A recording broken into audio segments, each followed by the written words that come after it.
Good evening, good evening, good evening. And with all of our rivals drawing tonight, is this an opportunity for Newcastle? Can they capitalize on this by getting a win against Wolves? Find out here, folks, on Toon Tactics TV. Oh, brilliant from Share. And now Murphy can take on the shot. Fabian Share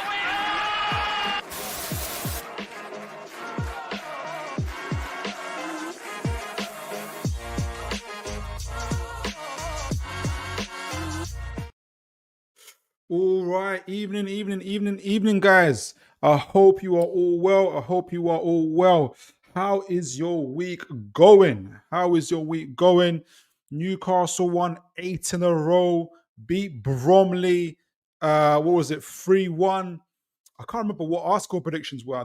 I probably said 3 or 4-0, but it ended up being a 3-1. I only got to see like half of the first half and then the second half as well. So I'm kind of rewatching it as well. But let me know what you guys think of that victory as well. Obviously, I did get out my wish. Osola scored, Miley scored, which was really, really good to see. And Gordon obviously came on and did the business. And it was good to see actually Gordon and Bruno coming on to do the business. And I've kind of gone right into it. But folks, I'm gonna let me know how you guys are doing first of all, where you guys are, what you guys are up to now. You could be anywhere in the world, but you have chosen to be here with me on Toon Tactics TV. We are gonna do a tactical breakdown for the Wolves game. And if you guys have anything in transfer business wise to discuss, do let me know. I haven't seen too much on. We spoke about this before as well, but let's see what can happen. It's big times ahead for Newcastle United. We're playing Wolves at home. I want to know, can we win this game? And if we can win this game, how do we go about it? Before we go into it, we've got a few folks here already in the comments. Lee, good to see you. Good evening to you, sir. I hope everything is well with you. Even if fellow Toon fans, let's hope the winning continues from the lads. What do you think of the Kelly rumor? Well, that's a really, really good comment there. And I think for those that have been on the channel before, we've talked about transfers before. And Kelly, you know what? He's we've got him on a free. And I guess I'm trying to say is it'll be good business. If for me, if Newcastle can get 10 to 50 million pounds more out of him, maybe 20 million pounds, that'd be really good business. With Botman back, with Burn there available, Kraft back coming back for injury. Kelly's probably about third choice at the moment. Target's back as well. And if Targets doesn't get sent on loan, he'll probably be good cover for Hall. And plus, Kelly's not that good at left back either. So I think it would be good business for Newcastle, and we're not selling any of our big names. So even though I wish it worked out for Kelly because he has all the athleticism, speed, power, and everything else to kind of go with it, but it just hasn't worked out for him. But good comment there to kick things off, Lee. I saw some rumors that we are looking at to upgrade Pope with Lucas Chevalier. What are your thoughts? Yeah, we've talked about Lucas Chevalier. He's one of the candidates as well. I went into that article. It's like a third article after an article from the original source. It wasn't. I don't even think it was GFFN that was the original source. I forgot the name of it. It was a French outlet. You know, we had to try do Google Translate and everything like that. And they were basically saying that PSG obviously are looking at him, but also do watch out for Newcastle and like other Premier League teams like Newcastle and such. They weren't really saying that it's happening now or that Newcastle are actively looking for him. And speaking of goalkeepers, Dubravka, with Gordon back, is staying. Looks like he's staying. Pope's coming back from injury. Everybody's staying at the moment for Newcastle. Nobody's leaving. Nobody's leaving. I'm not leaving. That's the famous phrase. Nobody's leaving. I don't mind. I can see why Eddie Howe wants to keep players behind, especially we're in a good momentum. He doesn't want to disrupt that. Let's see what we can get with this squad, essentially. But yeah, I think Lucas Chevalier is a good goalkeeper. He's definitely a good goalkeeper. Aaron Kane, Ian Philip, hope you're well. I am very well, living life to the full. Can't stop, won't stop. Mighty Mag, how are you doing? So hope you're well. Hi, Philip. Other scores tonight went our way. Indeed, they did. And you know, I don't typically like to look at other teams and stuff like that. And I know you don't either, but it's interesting, isn't it? It's interesting to see where Newcastle are and what's happening. We can only focus on ourselves. And it really, and we're going to speak about Wolves, obviously. We're going to do a tactical breakdown for Wolves, but caution to the wind. Bournemouth went to Stamford Bridge and they played well. It wasn't a lucky draw. I think it was more lucky for Chelsea, in my opinion, from what I saw in that game. They played really, really well, and it just shows you what the Premier League is. Anyone can get it, anytime, any place, anywhere. And if you being whatever team you are, if us being obviously Newcastle United think that whether it's Wolves, whether it's anybody else that's outside the top six or whatever is going to be. And I know we don't think this, but if we did think it was a light touch, you can be in for a rude awakening if you're not alive and alert. You need to give your all. So Bournemouth did their thing. Forest did their thing. Incredible again. They've got 4 points from Liverpool now this season. They're unbeaten against them. Really, really good stuff from Forest as well. Who was the third team that got a draw? Forest, Liverpool, Chelsea, Bournemouth. I don't know who the third team is, guys. You're going to have to help me out. But still, there's a third draw. I forgot who it was. But yeah, anybody can get it. It's the Premier League. It's unforgiving. And that's why 8 wins on the bounce, so there's 6 of them in the Premier League. We can't take that for granted. That's incredible. That's amazing what Newcastle are doing, in my opinion. And I'm sure in yours as well, guys. Liam Knowles, good to see you, sir. Players rested, no reds, no injuries. Goal for Osola, job done. Yes, apart from Barnes. Barnes is out for a month until mid-February. I am going to, hopefully we won't miss him too much, but, is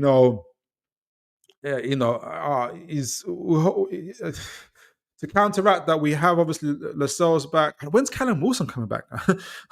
Hopefully those guys come back soon. But yeah, Barnes is the only, kind of like, I wish it didn't happen to him. So hopefully we'll see him back soon. Aaron Kane, tomorrow is a must win with the results today. If we win, we go into the top 4. Yeah, look, I think Newcastle, and I think Eddie Howe kind of alluded to it, where we're going into that, we're so long as we keep on winning, we're heading to that stage of let's see what we can happen. Let's see what we can really do this season. And so for me personally, I'm just focused on Newcastle performances. I really back Newcastle. So long as Newcastle bring their A game, I really back us against any team in the Premier League, honestly. Because they've proven it so far, especially where we keep on talking on the Big Six. We're beating Tottenham home and away. Now that's second time in 3 years, and we know what happened the last year. We were injured, a lot of injuries and stuff like that. So it kind of shows what we can do. We've beaten Arsenal twice already this season, won in the cup competitions, drew with Man City, drew with Liverpool, beat Chelsea in the League Cup. Obviously, we lost the way to them. That was the only kind of league loss we had in the top 6. So out of the top 6, so I can't remember who the 4th team is. I can't really think of my mind. It's all skipping away now. I can't. There was another win, but I can't remember where it came from. But we're doing well. I really back us to do well. And I think for me, what's really exciting about Newcastle, and you guys let me know what you guys think in the chat, is Newcastle acting like we belong. We acting like we belong. We're not. Oh, I can't believe it. Yeah, it's an incredible run, isn't it? We're just taking each game as it comes. We're bringing our A game. If a team can beat us, it's going to be a hell of a team and a hell of a performance to beat us at A game, and that's what it is. And obviously, how we responded after that first win against, not first win, but the win against the first leg win, League Cup win against Arsenal. We didn't take the picture as we usually do because the game is not over, and so that's what's really good to see. That we're just so focused. We're acting like we belong. We're acting like a top club, which we are. And so I'm really, really confident that the run can continue. All right. So Liam Knowles, Kelly, sell at risk until our future. Centre back comes in the summer. Sell for me. Yeah, it's a bit of one in, one out type of situation, isn't it? Aaron Kane, if we can afford to sell Kelly, got Botman and Byrne. Yeah, we do. There, and getting money for free signing in PSR world is important. I agree. You can always promote Alex Murphy there, who wants first team football. We can, but I'm not sure he's good enough. I'll be honest. I'm not sure he's good enough. Where I watched, I didn't watch, but I've seen in the past Man City's academy players. I've seen Chelsea's and stuff like that. We're improving, but we've still got a lot to go. A few guys from our academy do really excite me. Mundo, Hearns, Parkinson's slowly improving as well. But I don't think Alex Murphy is ready, to be honest. Otherwise, he would have made his way. That's my opinion. But Hopefully we get, we've got some new guys in. Vikstag came in as well. I hope I've said his name properly. So yeah, we'll see how it goes. We'll see how it goes. David Veitch, good to see you, sir. I hope you are well. Telegraph have just reported Kelly Sell turned down. Do you know how much they offered, David? If anybody knows how much was offered for Kelly, I'll be really keen to know. Right, so let's get to the matter of hand. Let me get a drink. Wow, already. Let's get to the matter of hand. And look, we're speaking Wolves. Wolves. I want to start off with Wolves' new manager. When I was, before we kind of get into the nitty and gritty of the stats and a little bit of the tactics, what we can do, because doing a little bit of research on, I hope you guys, and doing a little bit of research on the Wolves manager, Mr Perriera. He's an impressive guy, and if you guys know, I think they've played 4 games under him now. They've won 2, they've drawn 1, and they've lost 1. And we'll read a little bit more about them. But I kind of got some stuff from the internet in terms of just how he is, how he plays, what his philosophy is, and obviously, because Wolves are going to reflect that on the pitch, they're already reflecting that. They're already kind of in his image, as it were. So I think the more we know about Mr. Perriera, the more we know about how Wolves are going to approach this game and how they're going to play, in my opinion. But because they're not the Wolves under Gary O'Neill, obviously, they are very different Wolves as well. Now, Mr. Perriera, I'm going to start from the bottom up before going to his kind of tactical philosophy. No, actually, I'll start from the top. Like in terms of his kind of details, obviously kind of tactical detail, focus on strategy, acting as a so he's very much the guy that's you're going to see him very active on the pitch, guiding his players to do this, to do that, like just like Howard does or whatnot. Some managers are a little bit more closed off, like Ange Postecoglou, so he's going to be there. He demands aggressiveness, dynamic, and play and intensity. So they're going to be very front foot. Wolves, I'm expecting for them to be kind of press us from the goal kick type of situation, and they're going to get up close and personal with us for sure. There'll be strict discipline in terms of their tactical rules. So defensively, I think they've improved a little bit. For instance, they beat Man United 2-0. I forgot what other scorelines they've had. I think they drew 2-2 with Tottenham, to be fair. But they are slowly improving defensively, and it's a pretty sharp turnaround under Mr. Perriera. Hard work, confidence building for his player development, all of that kind of stuff is going to come on. It's adaptable. You're going to see he's going to be a bit pragmatic. He has an overall philosophy how he plays in that 3-4-3 structure in possession as well. But he can be quite pragmatic, and I'll kind of show, if I get an opportunity to show some of the average positions of his team again of Wolves when they played is different from when they played Man United, Tottenham and whatnot. Still kind of the same framework of that 3-4-3, and I forgot what it turns into when he's in possession. When he's out of possession, I think it goes into a 5-3-2. But I'll see. But there's an overall kind of philosophy that you can see there as well, and he makes pragmatic changes as well. Quality over just winning. So he's 6 victories with flair and tactical excellence. So he's got a lot of attention to detail, kind of prides himself on that, and he has won trophies. He's been obviously at FC Porto from 2011 to 2013, where he's won the the Portuguese league back to back, and I think one of those seasons they played like something like 60 games and only lost 1 game, which is incredible. And I know people might downplay the Portuguese league, and I understand that. Porto being one of the big teams, Porto, Benfica, and Sporting Lisbon. Nevertheless, I still think that's an incredible achievement, in my opinion. He's won there, obviously, their version of the FA Cup, the Super Candido de Oliveira. I'm sure I butchered that. Won in 2011 and in 2012, so he's a doubles winner. Olympiacos, he was the Greek Super League champion in 2014, 2015. He won the Greek Cup in 2015, achieving a double again. Shanghai, he was there 2017 to 2020, so he's in China for a little bit. Was the champion there as well, and the Chinese Super Cup. So wherever he's gone, he's kind of been like a doubles winner, or kind of he's won trophies. I know they're not necessarily in the most competitive leagues in the world, but in my view, I think for anybody that for people that do look down on that, in terms of that manager can't be that good, they didn't win it in really, in the highest of the highest leagues. I understand it, But I think the more you know about leadership, the more you understand that um, yes, this person didn't might wasn't in the kind of most competitive league, but there's other managers who also with the same resources as him, and he still managed to overcome that. And he shows his leadership. He's got influence. Players buy into his philosophy. They buy into his playing style. His playing style is a winning style. Wherever he goes, he wins, and he does it well. So he understands that, and I think that's very, very important. So he's bringing that winning mentality into the Wolves team, and you've already seen that in those only 4 games. It's a small sample size, but it could be worse. He could have lost the first 4 games, but he didn't, and he played Tottenham in that. He played Man United in that. Forgot the other teams and whatnot. We're gonna delve into that. So I think he's very, very, very impressive. And look, Wolves wanted him for a reason. Obviously, they sacked Gary O'Neill.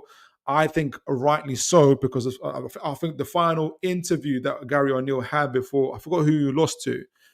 I think one of the final interviews, in my view, he'd thrown his players under the bus. Was talking about the level of players and stuff like that. And I think when managers start kind of separating themselves from players and saying, "Yeah, those guys are rubbish. I'm really good, and those guys are rubbish. I'm doing all I can, but those guys are rubbish." I think you're saying you don't want to work there anymore. I think you're kind of saying I don't want to hear, I don't want to play, I don't want to be here anymore. But he's also different to Mr. Pereira, Victor Pereira. Obviously, is Portuguese. There's a strong connection to Portugal and Portuguese players in Wolves as well. I need to study that a little bit more further, because I don't know if their board isn't that as well. But very, very strong Portuguese contingent there, and has been so for a while. They've brought in some incredible players. Obviously, Ruben Neves. I forgot the guy that we was looking at as well, the midfielder that we were looking at some point as well. I forgot his name, guys. Do let me know. And Diego Jota, Podence, so many other players even now. Incredible. Our Portuguese or Brazilian players, Cunha is playing there as well. That's one of the guys that we're going to have to look out for. He's back in. So Vitor Pereira being Portuguese makes a lot of sense for Portugal. His tactical approach is very different to O'Neill, who's very pragmatic. And I think that's part of the reason why O'Neill even got sacked in Bournemouth as well. They've gone for Areola, who've now seen as a very high pressing, high intensity attacking manager. In order to, he gets the players to buy into his style, which is very, very intense. We witnessed that. We got to experience that at the Vitality Stadium. Chelsea just got to experience it as well. And so I think you can already tell what a lot of owners, a lot of club owners are looking for. They're looking for that Vitor Pereira, Eddie Howe, Areola, high intensity attacking style of football. No more is it just about counter attacking and trying to survive Bruce Ball style of play. O'Neill kind of had an issue with a number of players who saw that. We saw that in the interviews as well. Pereira clearly boosted morale for how the players are playing with him. O'Neill had them in 19th place with 2 wins out of 16 games already. Mr. Pereira has equaled that, and he's probably kind of already moved them out of the relegation zone.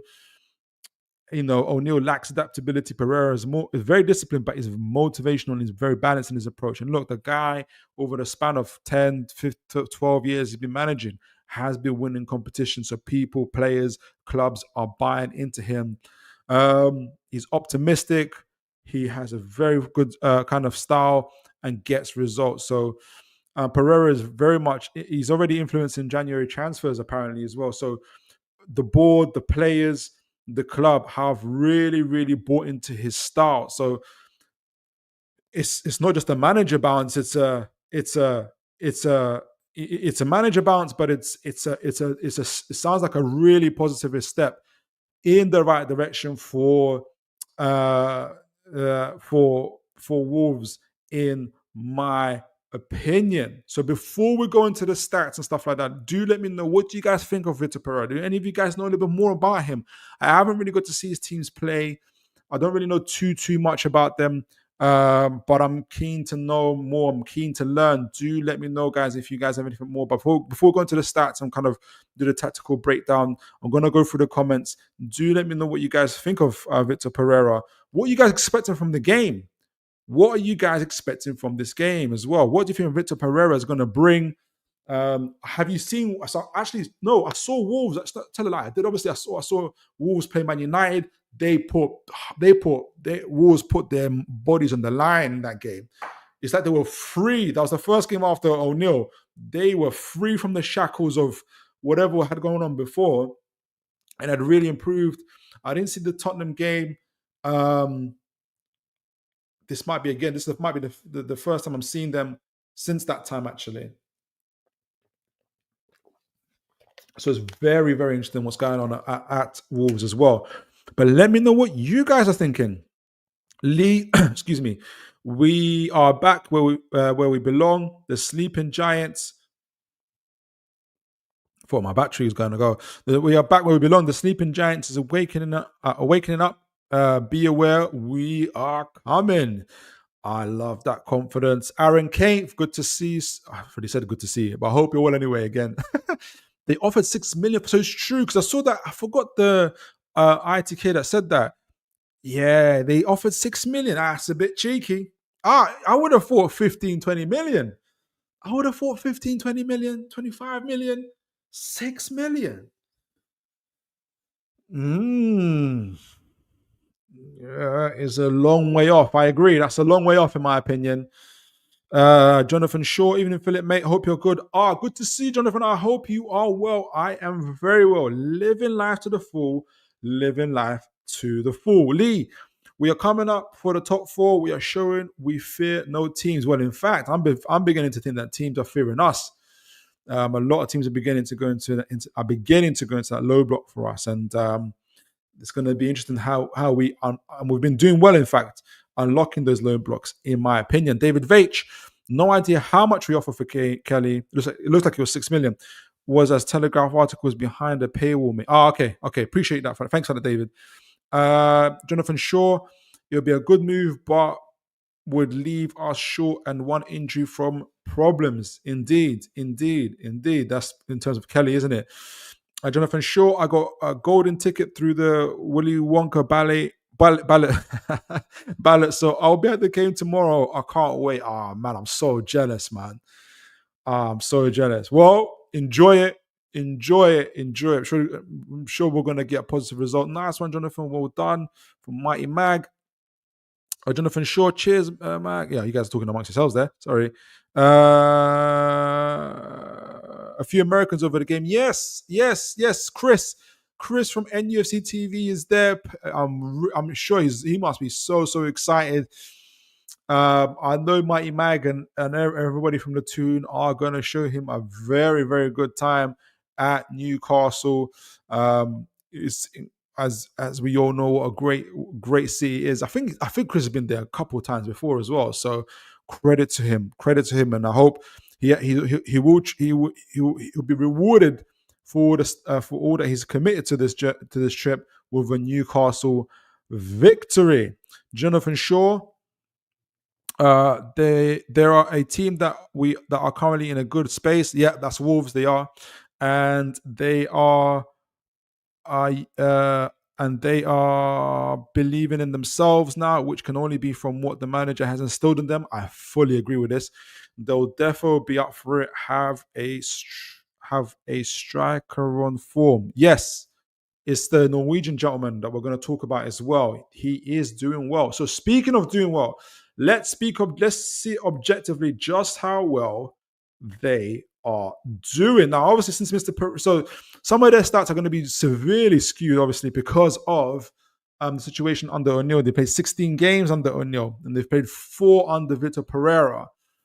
So let's, where should I go? Surfer score, FOTMob. Let's go to FOTMob. So let's see. We'll take their. I'm going to look at their. I'm not going to look at their overall form because that's going to skew the imagination a little bit. I think that's the right thing to say.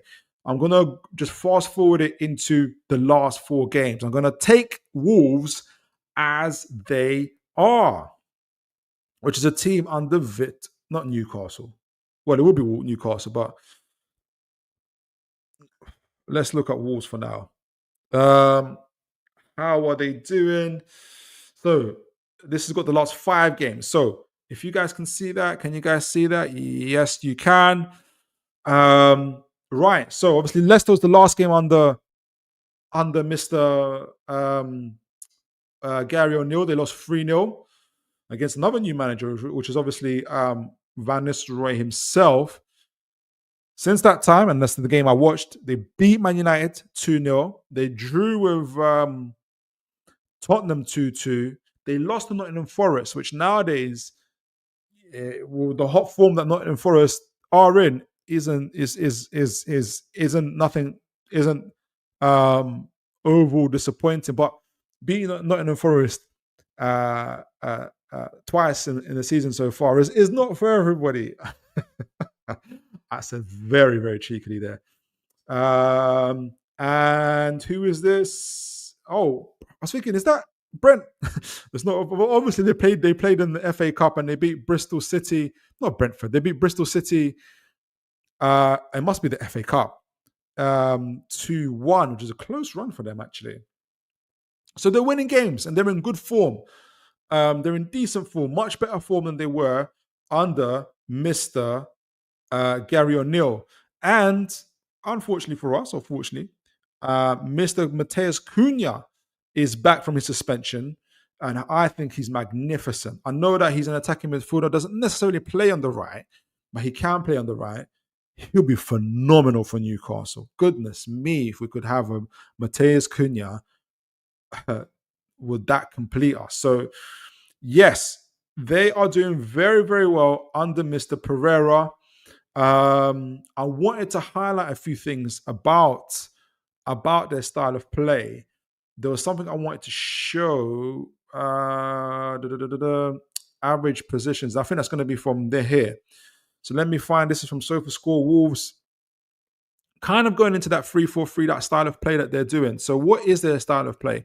What are Wolves about?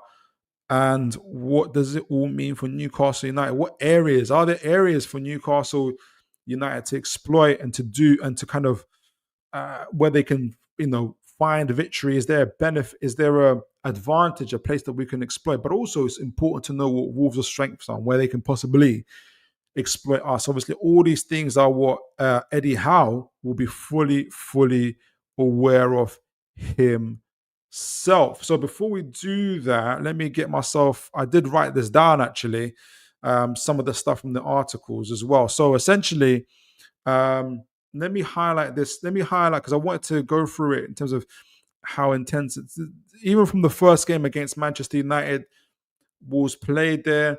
They won 2-0 with Hwang and Cunha goals. Cunha is going to be the danger man.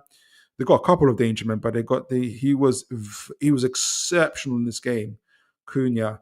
Let me make sure you guys can see this. Yeah, we've got the average position. So before I go into detail for the average positions, let me just highlight in terms of what they're doing. So in possession, we're going to talk about it a little bit more as one tactical breakdown. In possession, they do a 3-4-3 position, when they're in possession, they have a 3-4-3, kind of providing that kind of flexibility. I think Forest have this kind of a similar style of football, if you guys remember, with the two guys in the pivot, protecting the back 3-4-3. And so when they kind of when they go into the defensive mode, they kind of essentially have 4 or 5. They have 5 players at the back. When they go to attack, the 2 pivot players connect the defense, connect the midfield, and with the attack and with the wing backs. So the Wolves' wing back similar to Forest. Forest obviously got what's the gentleman's name? Odoi and Elanga, who do that kind of work as well. Wolves will have Nori and I think Semedo on either of those wings, who providing numbers in midfield. So defensive numbers when they need it, numbers in midfield, where they provide the overloads, and obviously support in attacks. So their wing backs are very, very, very important to them. So they're very, very controlled out the back. They will play out the back, Wolves. and they've got technical players that can do that as well. They want to be dominant in possession. We'll see how dominant they have been. It's going to be a bit difficult against Tottenham and against Man United, I would guess, as well. I didn't see the stats on that one. They're going to use their wing backs to get forward. Creativity, midfielders will link up play. They'll have Andre and I don't know if Lema, who for the other midfielder is Lima. I don't know if he's injured though, but we'll see. They're going to be providing that defensive pivot for them. Out of possession, they're going to be high pressing. They're going to be aggressive as well. They're going to try and regain the ball quickly. They're going to be aggressive in the midfield. Out of possession, they're also going to be very compact in their shape. They're going to ensure that we essentially have to attack them down the flanks, so that will become very, very predictable, hopefully for them as well. And so there's a kind of a real kind of clarity for them how they played, and I think that's what the players are really, really enjoying themselves playing for Mr. Perriera, excuse me. So if you guys can see it here, that's Man United out of position. In average possession. This is the average position of the Wolves players. Now, I did have their number. Let me get it on Google because it's going to explain a little bit there, a little bit further. Let me get Wolves versus Man United so I know which players I'm talking about. Here we go. And then we'll get their lineup. So, because they tell it in numbers, isn't it? It's quite difficult. Right. So 2, 4, 24 are their backline, and 3 and 22 Semedo and Nori. I'm going to keep a tab on that. So this is what it's going to be. Average possession. So that's their fullbacks, as you can see. So it's, if you guys are looking on the screen, it's from the Wolves are shooting from down, going from up, going down. So you got a 2, 4, 24. That's their centre backs. That was against Man United. Bueno, Gomez, and Doherty. That's the guys who are playing. And then they got this very interesting. If you can see on the flanks, 22 and number 3, that is Ait Nouri, and that is Semedo. And it's very, very interesting to see just how high up they're playing. They've literally joined number 9 and number 10, Kuna, and I forgot the gentleman's name. It's the Norwegian gentleman, Strand Larsen. That's it. Playing alongside them, obviously with Goncalo Guedes also. So it's almost like a 3-3-4. That's how aggressively they were playing against Man United. It was a very open game. They changed this around a little bit against Tottenham. We're going to show this, but you can see this is their wing backs. This is how their wing backs played. I think if Wolves do this against us, and we're going to show it on the tactics board, they will suffer. We will really, if you guys see the space in the background on either side of 24 and 22, which is Gomez and T. Gomez and M. Doherty, who aren't slouches but aren't necessarily the quickest. I fancy Gordon and Jacob Murphy, and Isak, obviously, one-on-one against those guys. If Wolves do that against us, we can really, really exploit those flanks. But again, they're keeping, if you can see centrally, how they're very congested, 7, 8, and 10, including Cunha. Seb Larsen does a really good job kind of pressing from the front as well, really, really well. And they're defending from the front, which is Eddie Howe's style of the style, which is the attack is their best form of defense. It was against Man United. They changed this a little bit. They changed the style just a little bit against Tottenham because Tottenham are very attacking as well. And this was an away game to Tottenham. So I wonder if they also try to be a little bit more pragmatic against. So this is Tottenham's average positions. This is Wolves. So I wonder if they'll be a little bit more pragmatic against us. So this is a mid block. They took up a mid block away from home against Tottenham. This time with let me get these numbers right. Wolves, Tottenham. I wish they had the names. It'd be so much easier. Wolves, Tottenham. 2-2. So that's Tottenham's lineup. So 2-4-15, 2-4-15, 2-4-15. Right. So obviously that's the backline of back of three. And I think in number 7, I think that's Andre. Let me make sure that's Andre. It was Andre who's screening and protecting them, almost like a Tonali type of role. Whilst the rest, if you can see, they kind of shifted their attack on Tottenham's left side. I can't remember who's on Tottenham, which will be Tottenham's right side where Poro is. And Poro, as we know, really likes to drive forward as well and sending crosses in the opposition half. So I think they try to exploit that side with Cunha, who was 11-3 there. 11-3. Ait Nouri, obviously on their flank as well, and Huang. So Cunha, Huang, and Ait Nouri, pacey, technical players, all trying to exploit that left side of Tottenham. But it's very much a mid block. It wasn't as gun ho as we saw against Man United. So again, it goes down to what we said earlier about Perriera's style. The overarching philosophy of 3-4-3, having the wing backs that are up and bombing them up and down the pitch is very much prevalent in both these games. However, he adapts his style just a little bit more. Man United are not as attacking as as Tottenham are. And they're a little bit better defensively as well. Whereas Tottenham are far more attacking, obviously. And it looks like he tried to take a more pragmatic approach, as he did, taking up a mid block, not a low block, because that would have really hurt Wolves. I think Gary O'Neill would have taken up a low block. He took up a mid block, Perriera, against Tottenham, and this allowed them to kind of exploit Tottenham, particularly on that left side, where it was a little bit more reserved. 27-22 is obviously Bellegarde and Semedo, who is on the other side, on the other flank, and they kept the numbers in that midfield. So if their attacks did break down, they were able to some extent at least control Tottenham in the transition, which again is impressive adaptation. I kind of feel like we're going to get something similar in this regard against ourselves, in my opinion. Now, what was the next game that they played? Before I go to the comments, Forest. Now, what Forest, as I said before, play a similar style as Wolves. So I wonder if this game, without seeing it, was essentially a styles make fights type of game where you kind of saw a similar-ish kind of setup formation wise, and essentially Forest just overpowered them man for man. So where's the average positions? Here we go.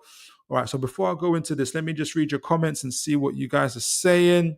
But it's interesting. I'm really, really keen to see how Perriera adapts Wolves against us away from home. Let me see now. Jonathan Shaw. You're going to talk into Mike Magda, I think. Brahmi. Got a couple more. Nathan A8, welcome to the show, Nathan. I don't know if you've been here before, but if you haven't, welcome to the show. I hope you are well.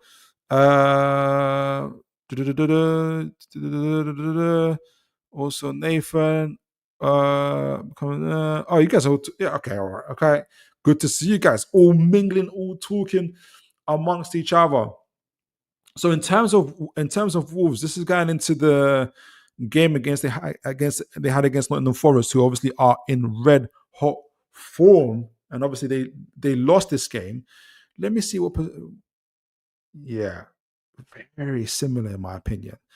But so that's Forest. This is Wolves' average position, looking very organized from up to down. If you can see, so the goalkeeper, obviously Wolves' goalkeeper is number 1 there. Again, for me, it's almost like a mid to an attacking formation against. Do they play at home or do they play away in this game? Wolves. Did they play at home? It looks like they played at home. I think they played at home. Very interesting. Forest are doing super, super well. So they both got similar styles where they want their wing backs to take advantage to kind of bombing up the field. So Wolves were very attacking in this game. This is the average position, folks, and this might be because it's a home game, but this is maybe why they got outdone here. They're very attacking. Like what? How many of their players are on the other side of the pitch? 8 of them. 2, 3, 4, 5, 6, 7, 8. 8 of their players on average are in the opposition half, with only 2 and 4 back. Let me see who this was. Let's see. Wolves versus Nottingham Forest. I have a feeling, I haven't seen this game. If anybody saw this game, let me know. But I'll bet you any money. I won't bet you any money, but I'd say I wouldn't be surprised if Forest won this game by essentially playing through the transition. I'll be keen to know, actually. I might even actually show, because I haven't even seen the highlights. This would be live and direct. 2 and 4, so they only kept 2 and 4 back. Nuri and Bueno. This is a real kind of change in style. Nuri, so I'm guessing they just kept the guys at the pace at the back, whereas they pushed up Seb Larson. Who's that? 19, 11, 29, and 37 were all pushing up front. So that's Huang, Gomez, Goncalo Guedes, and Cardoso de Lima. So Cardoso de Lima did come back. I wonder if they didn't have Kuna, this kind of made a difference for them. For Wolves, very, very interesting. And they tried to boss it in terms of the midfield of the 8 and 3 in the central areas, but I think they just got outdone. They really went full throttle for us. Whereas you can see with Forest here, far more balanced, 3 in the back. Number 11, who I think, all over the pitch, screening the back 3 and 16 as well, and 7 adding the midfield numbers with 8 with their 5, 31 and 34. Oh, excuse me, it's the other way around. Sorry, it's from down up. My apologies, guys. 14 and 10 and 21. Excuse me, guys. Obviously, I get a little bit more reserved, kind of a mid-block almost from Nottingham Forest. 3 in the back with 8, 16, kind of screening the back 3, back 4 in terms of wing backs as well. With their 14, 10, 11s. So they've always had about 4 or 5 players in the opposition half for us. Very, very balanced. Whereas Wolves found themselves to be imbalanced. And I'm thinking this might be where they hurt themselves. Let me see if I can. If I had a little bit more time, I would have seen the highlights. But let me know what you guys think so far. I mean, it looks as if Wolves can be outdone. They're still learning. They're only 4 games into it with Perriera. And I wonder if Newcastle can do a similar thing to what Forest did, which has hurt them on that counter. Let me see if I can. Let's see. We can now go to the. I'm thinking whether, guys, can I look at the. I'm thinking whether to go on to the highlights. I didn't get a chance to see the highlights. It's so interesting because Wolves seem to be ultra attacking against Forest, and they really hurt themselves. I wonder if they learnt from this, and even if they did, it's a risky one because I don't know where the goals are, and I really want to see the Forest goals to be able to make a point on this. Let me see. Let me share if I can share this with you guys. I'm seeing it live with you guys now because what I'm wondering is if they were able to. So you guys can already see. You got this is I don't know what time. I'm assuming it's fairly early into the game. Wolves already got 3 players up front. You can see Semedo there on the far side already, adding the numbers into the midfield, which allows who would be on that side. It would allow if Semedo's pushed up. Semedo, Lima, Doyle, Gomez, Rogers, Gomez. It would allow, I think that's Guedes, to push in, to tuck in as well. So allow them to be attacking. You got a little bit of support there. Ball over the top, so they're not afraid to go direct. over the top, nice header down. Already got 3 players surrounding him. Now I wonder if Forest score from this. This is my first time seeing this. I wonder if what Forest do from this. Now remember, you got how many Forest players at the back? 1, 2, 3, 4, 5, 6, 7, 8. There's 8 Forest players in their own half. Whether it's 1, 2, 3, 4, 5, 6, 7, 8. From what I can see, Wolves players in Forest's half. I wonder what happens from this. So Forest get on the break. As we talked about the front 3 there, I think that's Morgan Gibbs White giving chase. And look what we already got here. We've got 4 versus 3 situation here. God help Wolves if they do this against us. I wonder, they're still learning. Guys, this is the first time I saw these highlights. I wonder if they do this against us at St. James's Park. I would be amazed. This is not good. This is a 4 versus 3 situation. I think that's Andre Gomez there chasing back. I think that's Elanga on the side there, taking up a very good position. Good kind of body position as well. Gibbs White, decent pass. I think should have passed a little bit ahead of him, but fine. Elanga passes it back. Oh, did he score? That's a fantastic goal. That's a fantastic goal from Forest. And I think Newcastle can do a similar thing. Wolves left themselves very vulnerable in the back there. Let's skip ahead a little bit, see there as well, see what they've done. I wonder. So in this occasion, they've taken up a bit of a mid-block here. How many Wolves players are back? 1, 2, 3, 4. I can't remember, see who's on that far side there.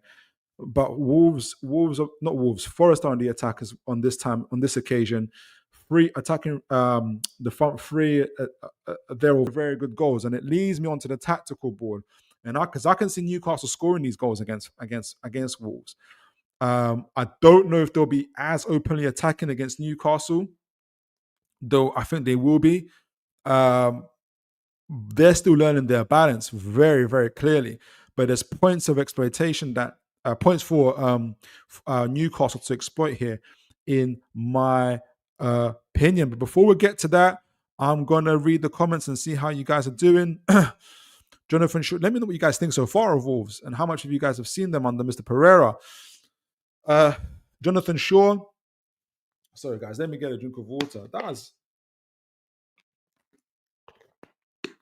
Forest scored some really good goals there. All right.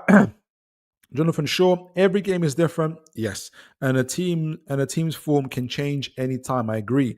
If we concentrate on our own strengths and game plan, our talent should show. We need to turn up though. Exactly. And I think we will. I think we're raring to turn up. I saw a video from Craig Hope. He was saying how there was like a number of first team players who wanted to play in the Bromley game were knocking at Howe's door and how to say, no, please, we're going to save you for Wolves. So I think they're raring to go. I think they want to add to the 8 in a row. I think they want to make it 9 in a row at St. James's Park. I really, really do. I think they're looking to turn up. I don't think they're coming. I get a feeling they're not going to just rock up and expect to win, but they're excuse me, what a better word of saying that victory is guaranteed no matter how they turn up. I think they want to turn up. They really want to play, in my opinion. Aaron Cave. I can really see Wolves settling into a mid to low block out of possession. Yeah, I can see that too. On that left side, I expect Gordon to beat Doherty comfortably. Exactly. Can we isolate Doherty? I think we can. And with Joe Linton and Hall there, it could be bad for them. And I think with now Tonali and Bruno back as well, they can. If you guys saw from the Tottenham game how Tonali was shifting really well to that right side, Bruno does the same thing to unlock that side as well with Murphy doing those runs and those cutbacks. I think we can do it. If we score first, especially, and force Wolves to come and play out and do what they just did against us, wow, it could be bad for them. Aaron Cave, if the wing-backs push up aggressively, yes, absolutely. If their wing-backs push up aggressively, which they have to make a 3-4-3 work, it's not just a defensive thing. From an offensive thing, they absolutely need their wing-backs to push up. And Newcastle I can see us exploiting that. And UFC Talks, cheers, my boy Philip. Up the mags. And thank you guys for visiting. Really good to see you. As always, cheers, Nathan, Jonathan, MM, and others. Yes, Jonathan Shaw. I think Shaw comes back in and Botman will be rested given the length of time out. I think Botman stays. I think Botman's staying. I I think there's I think Botman is staying. So long as he's fit and he can play, I think Botman absolutely stays. And this is a great game to have Botman because he can help push up into that midfield area yeah, alongside Tonali and others, and we can really, really outnumber, especially as has been suggested that if Wolves go into a low block at times, we're going to have to be even more aggressive. We're going to have to be some on the ball and how we with ball playing centre backs. I think Botman plays, but I can see what you're saying. Eddie sketchy whether Isak fit, but I think he'll start. I think Eddie's likes to be sketchy. I think Isak is fine in my opinion. But I can never know. I just never know when Eddie's lying. I hope he's fit. All right, yeah. And you should talk. Yes, I did. Well, now I'm going off for some well-deserved sleep. Enjoy your sleep, sir. Rest and be easy. All right. Hope you're well. Alf, hope you're well, fella. I am very well. Thank you, Alf. Good to see you. Roll on second leg. I want revenge. Second leg against who? In your opinion, how long until Newcastle can challenge for the Premier League? Oh, that's a great question. I don't know. I don't know. I think my expectations this year for Newcastle is 64 to 68 points. We're looking to get that. Next season, for instance, again, we're speaking in real hypotheticals here. If we make the Champions League or any European spot, I feel like, though again, I'm probably going to change this. I'm still kind of looking for the same kind of points tally because I want to see us be able to manage and handle being able to play Europe and be competitive in the other domestic cup competitions, similar to Aston Villa. And in fact, Aston Villa have been knocked out of all but the FA Cup. Obviously, they've been the League Cup. They're still in the Champions League. The Champions League format changes everything, especially as well. So I say all that to say this. I don't know. Who says that we can't? We're still challenging now. My opinion of a title challenge is quite broad. So long as it's mathematically possible for you to win the league, you're challenging.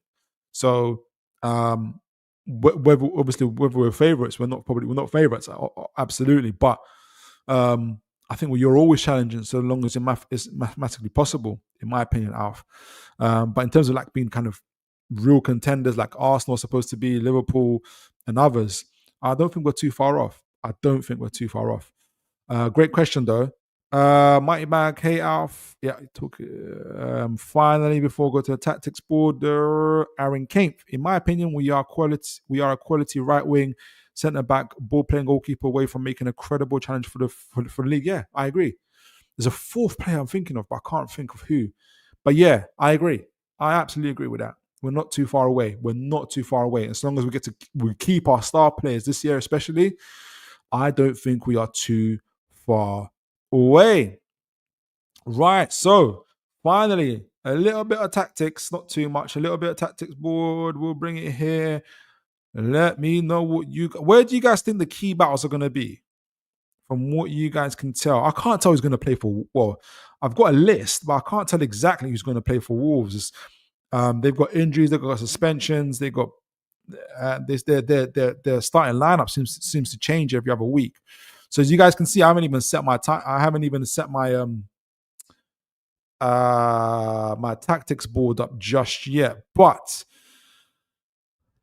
I've still got the Bromley guys on. I think a lot of them come off.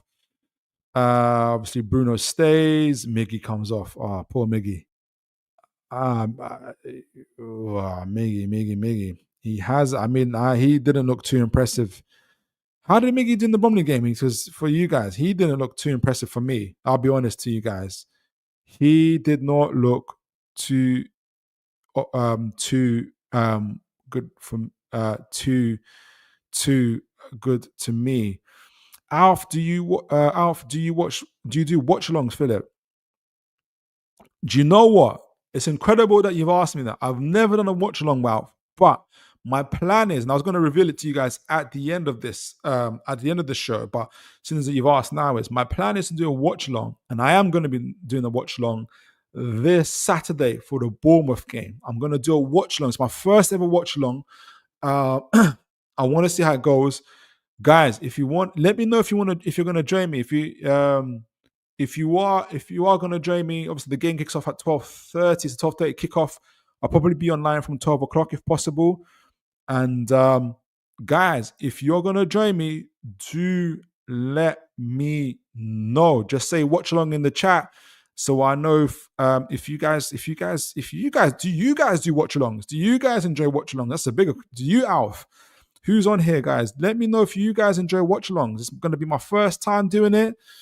I'm learning as we go along. So guys, if you guys do watch alongs, if you guys enjoy watch alongs, I'm gonna do as many as I can going forward. But it's my first time ever. Do join me for the first one, for my first ever watch along, and it will be against Bournemouth.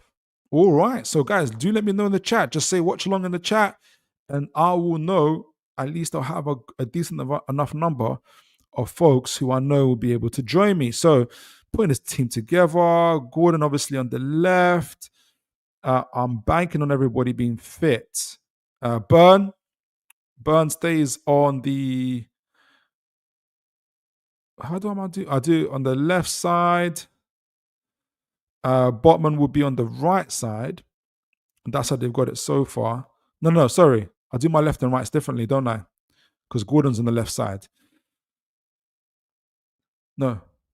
Oh, sorry, guys. I'm confusing things. Sorry. Botman and Burn are confusing me. No, here is the left side. Yes, it's always on this side. Botman and Burn are confusing me. Right, Murphy. 9 GA Murphy? He's got as many GAs as Kai Havertz and a couple of other guys there. That's Murphy for you. That's Murphy. He's having a good season. People say he's purple patch, but for me personally, I think the whole team's playing well. I think if the team's playing like this, you're gonna see the best out of players. Whereas I think with Miggy, we really saw a purple patch. Like, even if he joins this team as it is now, I don't see him scoring. Now, who's on our left side? Joe Linton. I was thinking, who's our left midfielder? How can I forget Mr. Joe Linton? And I've got left back Mr. Hall. Where are you, Hall? Do I have to create a number here for Hall? I might do. Yeah, I'll do. So, what number is Hall? If you guys remember what number is Hall, do let me know. I forgot. Is it 4? It's not 4. I think that's Trippier, who's 4. It is Trippier, who's 4. Guys, if you guys remember what the number 4 Hall, do let me know. I've got him under number 5 so far. I don't know, that's not his number. Right. So this is my starting lineup. I'm keeping Botman. I think Botman starts, in my opinion. Now, let me do Wolves' lineup. It'll be a 3-4-3. I'm not going to go into their I might go into their numbers, actually, because I've got it written down somewhere. Thank you guys for your patience. I really do hope Wolves play like how they played against Nottingham Forest. I hope they're ultra offensive, though I suspect, I think Aaron said it, they will play in a similar fashion to how they did against Tottenham and kind of take a mid-block. So let me see. So their front three, I've got it written down here. That's their old team. So who do they play? Let me see their previous team. So they got Hwang. I think Hwang will be on the bench though. So I think it'll be okay. So number 9 Larson, 29 Guedes, and number 10, what's his name? Cunha. Okay, so let me see. Number 10 will be Cunha. He's a big threat. Big threat for us.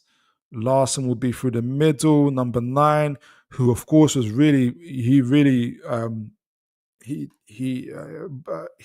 had the better of Burn in our previous game, even though we won that game 2-1. I wrote Burn. I was thinking of Burn. I was thinking of Burn and I wrote Burn. Burn does not play up front for Wolves. And who was the other player? Guedes. Guedes is number 29. Guedes is number 29. I haven't seen too much of him. So on the sides there, on the right of, on the side of Guedes, they had Lima playing.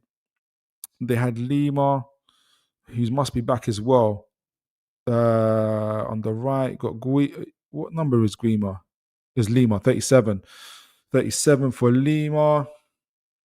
I do like Lima, aggressive midfielder. Sometimes too aggressive.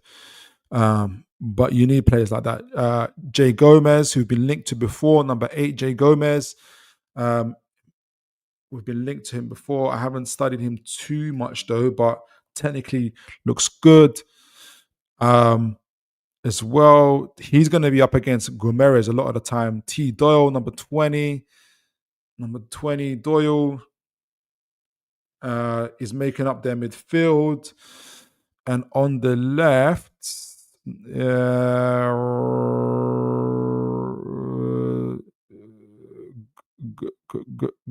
R. Gomez. There's 2 Gomez's. That's how Portuguese and Brazilian they got.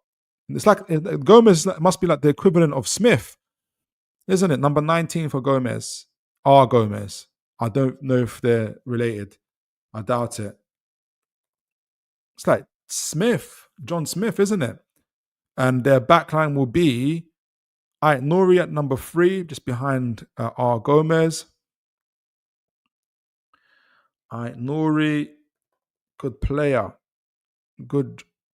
but defensively, I wonder, is he going to be as disciplined as he needs to be? Number 4, Bueno. He's going to be up against Mr. Isak. And onto his right side is Doherty. Now, we just saw the highlights of Mr. Doherty suffering against Hudson-Odoi. I expect, as from what I saw from Mr. Anthony Gordon against Bromley, Anthony Gordon's not going to have he's in good form. He's chomping at the bit, in my opinion. And obviously, their goalkeeper is Sarr. Have I got it right? It is Jay Sarr. Anthony Gordon is chomping at the bit. And I don't think Sarr is the most solid of keepers, in my opinion. So before we get into it, I've got a few comments here as well. What do you guys make of it so far? What's your thoughts? Where do you think we can hurt them? Oh, got a few comments here. Poor Miggy, I know. Sorry, it just came out of it. I don't really like to say that kind of stuff, but he just wasn't good against Bromley. He wasn't good, in my opinion. Miggy was Miggy, and that's not good. Thanks, Aaron. Thanks for confirming that. I thought that might have been the case. Alf, I'll be here 100% for the watch along. Big up, Alf. Guys, do let me know, like, Alf, are you here for the watch along? Got a few people confirming that they will be here. Watch along, definitely enjoy watch alongs. Okay, good. Because it'll be my first watch along this Saturday against Bournemouth, guys. So do join me. Jordy, see, you're going to be there as well. That's going to be incredible. I'll be here for the watch along. Good. I'm revved up now. I was a bit nervous about it. Like, well, you should care, innit? I want people to enjoy the watch along. So good to have you guys on there. Alf, you'll smash Wolves, to be honest. Hopefully we do. Aaron Kainf as well. I enjoy watch alongs. Good. Hopefully you'll be available as well. I think Eddie plays Shah ahead of Botman for right-footed balance. I don't see him dropping Dan Burn in his current form. No, he won't drop that Burn. The reason why I think he'll play Botman is because he played Botman against Arsenal. He played Botman against Tottenham. And on that right side. So as long as he's fit and he's ready, I think he plays Botman. If he can play against those two sides, I think he plays them against Wolves. And he doesn't mind Botman's sometimes you've got an advantage of being left foot on the right side, doing that crossfield ball, which will go to Murphy, for instance, typically, and Livramento. And if we want to do exploit with direct balls over the top against Wolves, Botman is incredible for that. I know Shah can do that as well, but we know Botman's ability to press, Like I just his height, his athleticism, his duel winning. I think in the previous game against Arsenal, it was at 60%. Uh, Shaw isn't getting more than 50, 51%. And typically he's on the 47, 48%. A 10% increase from what Botman can give you. It's too much to turn down, in my opinion. Too much to turn down, in my opinion. Phil F. Miggy has reverted to the season before we finished fourth. Looks totally short of confidence. I agree. To be fair, and hasn't played from the start in a long time. Longstaff was very poor. Also, it was slow. I agree. Alf 20. That's what's. Did I ask for something? I forgot what it was. Alf, remind me. Hall is 20. Hall is 20. Guys, thank you. Oh my word. Oh, thank you. Right, he's 20. Of course he is. I appreciate you guys for that. Hall is 20. I was thinking, what? Did I ask for money or something? Hall is 20. Thank you, Aaron. Thank you, Alf, for that. Alf, what's your prediction, people, for Wolves Newcastle? Yeah, do send in your predictions. Mighty Mag has gone for 3-0. Alpha's gone for 3-1. I'm going 3-1, Jonathan Shaw. Alf, I'll take that. That's got a written all over it. I'm afraid to say it's a shame. Tottenham will score first and then we'll have to throw a kitchen sink at it. What? I missed something there. You guys must be talking about yourself there. Game will be one in midfield, and we've got a really good midfield, if that's the case. It's about Tottenham Arsenal, right? Sorry, Tottenham Arsenal. Sorry, guys. It's about Tottenham. Oh, appreciate that. Okay, sorry. Mighty Mag, it's always a laugh. Yeah, it is. Arteta's losing it. So we saw a few of the highlights just there. How Wolves lost against Forest, and it was a lot of this time was through on those flank areas, but also when Wolves are pressing.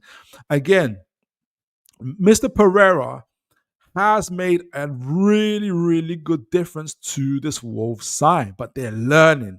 And that 3-4-3 is hard to learn just off the bat mid-season like that. Man United experience it right now under Mr. Amorim, who's also Portuguese. So I wonder if that 3-4-3 style is a Portuguese thing. And they're suffering with the quality of players they have compared to Wolves. So Wolves are finding it hard to have a balance and have an understanding of what they're going to do. So I imagine in terms of out of possession when they're pressing us, they are going to press us from the front. We saw that against Nottingham Forest, but Nottingham Forest didn't mind. Nottingham Forest didn't mind. And you can see what Wolves are going to try and do, especially with their fullbacks. They are really, really going to try very hard to create to try and outnumber us in those areas. So you get Seb Larsson pressing from the front. So say, for instance, Botman has the ball. You'll get Seb Larsson pressing from the front. Cunha will be trying to press on Bruno Gomarash. Guedes on Joe Linton. Lima will push out right up front with Hall, with Gomez and Doyle providing that midfield pivot. And this is where they're going to try and add those numbers, try and force Isak, for instance, and others back, because Tonali otherwise would be by himself between Doyle and Gomez, and that could hurt him. And they're going to try and obviously have these three in the back that we saw that were exposed against Nottingham Forest of Doherty, Bueno, and Nori. So they're always going to try and create these type of overloads. So if we try and highlight the space of what they're trying to do, because obviously they're going to try and, well, before we do that, force Botman to not be able to get it over to Bruno. Cunha is going to have to be on top of him there.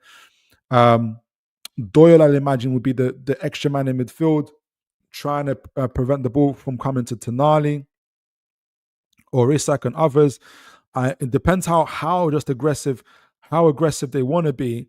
If they want to prevent the ball, for instance, if Nori would be looking at Murphy here, For instance, if they're trying to stop it from coming to the right side, I don't imagine it will. I think if when you and this is we talked about with Botman being a left-footed player in the right centre back, I see Botman trying to hit it left from his right to his left. Where is he going to be? From his right to his left towards Gordon. I think that will be the killer ball.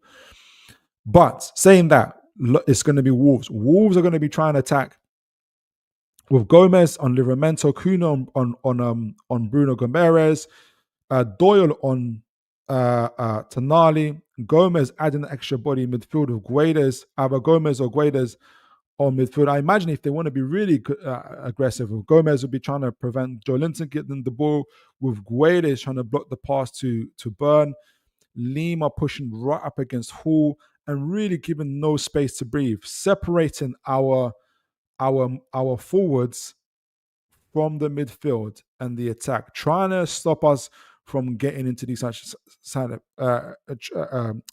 to prevent us to getting the ball to Bruno, getting the ball to Tonali, for instance, getting the ball to Joe Linton, getting the ball to Hall, who obviously is also one of our key players when we're playing it from out the back.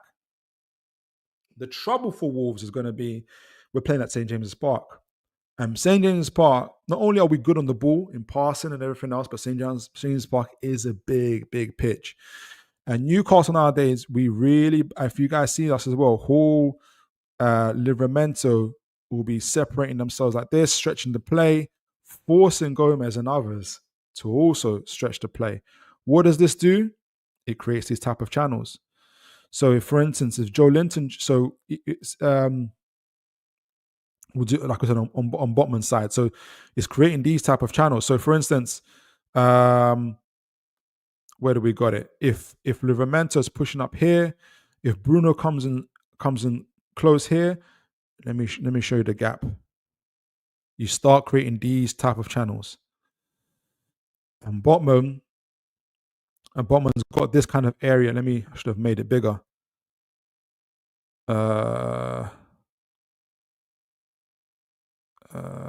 Can I make it bigger? No, I can't. Yeah. So Botman, for instance, has got these type of areas to play into. If he doesn't pass it to Bruno, if Bruno's not available, you can see if he can back Murphy against Ayat Nouri. Gomez has to separate. Obviously, he's here trying to prevent what's his name? Livramento from getting the ball. Isak has been absolutely exceptional. Is beginning to drop into areas as well.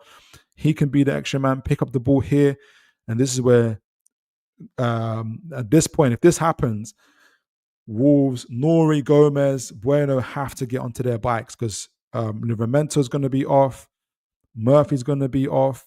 Gordon's going to be off here, and you're going to start creating these type of overloads, and you've got these huge spaces to play into.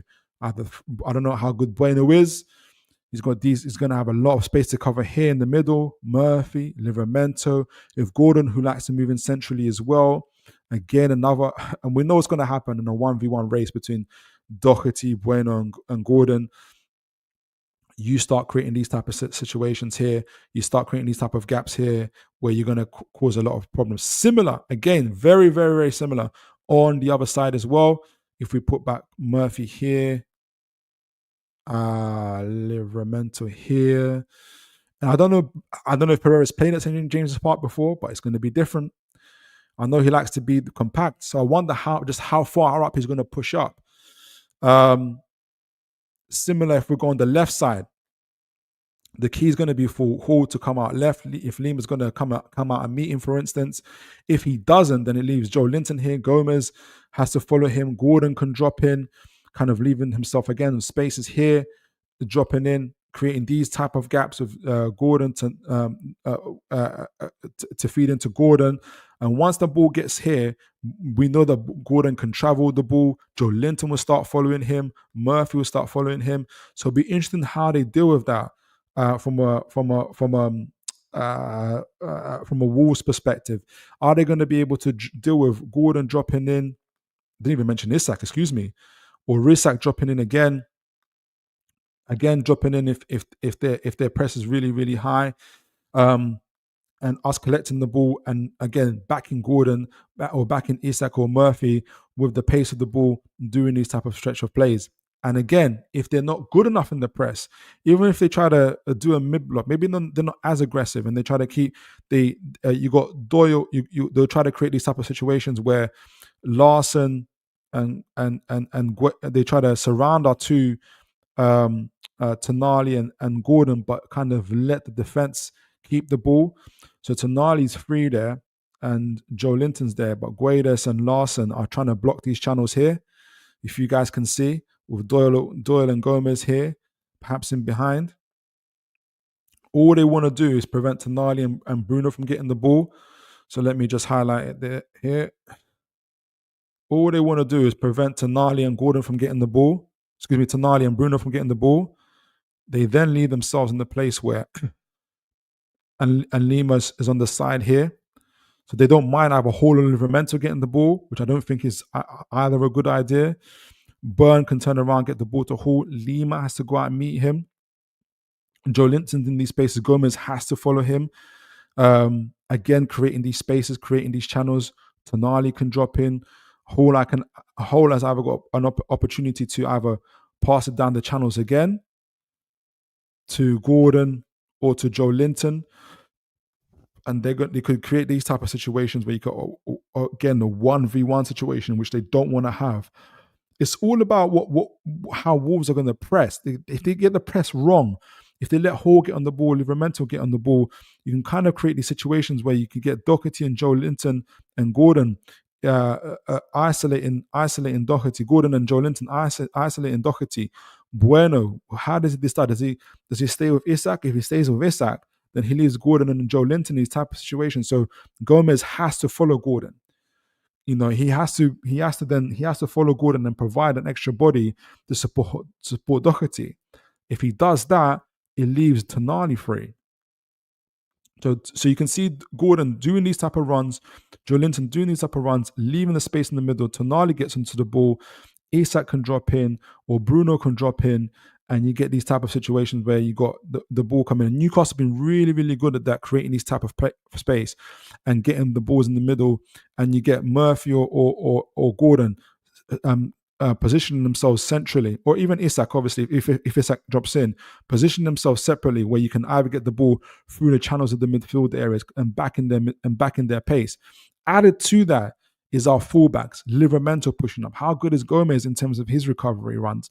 Because Livramento is going to test him. He's going to see just how good he is, because they're going to have to defend. And from what I saw against the Nottingham Forest game, I can see these guys really, really, really suffering. Similar thing, I'm going to do us on the ball. I can really see us hurting Wolves if they're going to do this press, which to make the 3-4-3 work, they have to press. But they do attack in numbers, Wolves. They do attack in numbers, and they do it really, really well, especially with Cunha on the field. They feel very, very confident in doing that. So before I do that, though, let me see what you guys are all saying. I know that a few guys have already. So it's a 3-4-3. It's a 3-4-3. Let me take this off. Remove Gomez, Seb Larson. Excuse me, Kuhn. Have I got somebody missing? 3-4-3. No, I've got everybody. Cunha, Seb Larson, Boone. Okay, cool. So before I do what we can do on the ball, let me read if you got a few comments here. Aaron Kaempf, I'll go with a 4-1 win. Wow. I just think we destroyed them in the transitions. Yeah. You can already see it, isn't it? You can already see it, like why, for instance, Nottingham Forest was so successful. And we can do the same thing. Our midfield can score up to another in the division. Yeah, I agree. We can match up to anybody. Jonathan Shaw, definitely. Again, very, very similar. You're going to get Gomez on a defensive end. You're going to get, so we're going to push up. Livramento's going to push up. Our fullbacks are going to push up very similarly. But Isak through the middle. Murphy's going to join him. They're going to get, with Livramento pushing up, you're going to get Murphy taking up these central areas, with Bruno now in a far more advanced area as well. and we've talked about the relationship between Joe Linton and Gordon and Hall. If I think what's his name? I think not Bruno. I think Gordon initiates this. We've obviously got Tonali in the number 6 role. Now, Seb Larsson's got decent pace, big, strong, athletic. Botman's going to love. This is going to be a really good battle. Seb Larsson and Botman. But I think Tonali will also be there to support that. Where's my, who am I missing? Byrne, Botman, Hall, Livramento. These guys have pushed up. I've got everybody pushing up. But say we choose to attack the left side. We typically keep 3 in the back, though Livramento can join in the fun as well. But say on that left side, particularly that left side where Doherty and Lima are, well, either way, really. As I mentioned before, I think Gordon initiates this. If Gordon wants to go take up this position centrally, Joe Linton goes on the right. Excuse me, goes on the left flank. You get Hall obviously joining in either with the ball, getting the ball to Joe Linton here, creating these type of situations, these overloads here, where Lima or Bueno have to be there to provide cover for these type of overloads. Bruno increasingly has been pushing forward. Wolves have to be really, really quick to kind of prevent these type of situations where you can get overloads here with Gordon and Hall over Doherty, Joe Linton picking up the ball, or even switching. Sometimes Gordon will go on the left, Joe Linton will go in the middle. Hall might even stay back, and Gordon will see what can he do against Doherty. We've just seen what Hudson-Odoi could do against Doherty. Can they isolate Doherty? Lima will be trying to protect Doherty and try and prevent these type of overloads as well. Follow Joe Linton, but Gordon will either cut in, as we have seen him cut in on this side, try and get past Doherty here and get the ball into the box, or as we've seen them a lot of the times now with Joe Linton and Isak now providing his overloads, is forced defenders to back up a little bit, and we've seen increasingly. Let me push forward back a little bit here. Gordon cutting in just outside the box and beginning to shoot on the outside as well. So that's where the danger is. Very, very similar to on the right side. If I put these back a little bit, Hall back, Livramento. I don't know too much about Gomez. I know Nouri's got trouble defending sometimes. Livramento and Murphy are creating a lot of good relationships here. Tonali likes to join in on that side as well, but Bruno obviously will be key. Between Cunha and Doyle, Cunha is going to be really important for them in the attacking end. So he's sometimes, I feel, is going to be not rested, but in this situation, ready for the ball, ready for the attack to break down, so he can get onto the ball and kind of get onto the ball and either attack himself or provide a killer pass to Seb Larsson, who's going to be trying to run into the flanks, or to Guedes and others. So it's going to be on Doyle to try and defend against Bruno, and that's very, very difficult to do, especially if you get Tonali to push up. And with a Botman who can get into that midfield area and Byrne and Hall, I think you're going to see a lot more kind of overloads down that right side. Down that right side as well. So Nouri has to get back. He has to defend against Livramento. And Gomez has to try and protect. But the problem is again, space has been left in the midfield. Space has been left in the back here. This is where Newcastle are going to try and get in the backgrounds as well. So Doyle has to be really close to Bruno. Does Cunha have the discipline to get back and get at Tonali? Otherwise, if he doesn't, he leaves these type of situations where there's gaps in the midfield. Isak will drop in. His movement has been terrific recently as well, causing all sorts of problems for them as well, and kind of exposing teams as well. So you get Murphy and Isak connecting, Livramento adding that extra width as well. Nouri has to be there to try and stop Livramento. It's going to be very, very difficult for them. And how we've been on the ball, Newcastle recently, we've been very devastating. We've been very, very, very good. So guys, I'm going to give my predictions now. We've gone through the match. I think it's Jonathan Shaw. That's me out now, Philip. Great to have you, Jonathan. Hope you're well. Guys, don't forget to like, share, and subscribe. As always, great show, mate. Appreciate you for that. Looking forward to cracking match tomorrow. Good night, everyone. How are the lads? How are to you? And guys, as I said, we're going to do a watch along this Saturday for the Bournemouth game. I hope you can join me. I'm going to give a prediction, but you guys did the incredible tactical breakdown for the Wolves game. We saw some highlights from the Wolves game against Nottingham Forest. We've seen some of the bits where Wolves are very much, um, are very much can be exposed, especially the back three against the pace of our forwards. I think even when Wolves get back in our defending, we've been creating really, really good triangles, either on the right side of Murphy, Livramento, and Tonali, or Bruno, and also on the left side with Hall, Anthony Gordon, and Joe Linton. So I think Newcastle can win this game as well. I think Newcastle can do a repeat of last season and win this game 3-0. So, guys, that's my prediction. Send in your predictions as always. It's been a late night, but it's been a good night. And we're looking forward to Newcastle hopefully getting that 9 wins in a row and pushing on and continuing our kind of quest into those European spots. So, guys, have a good night. And as always, guys, take care of each other and God bless folks.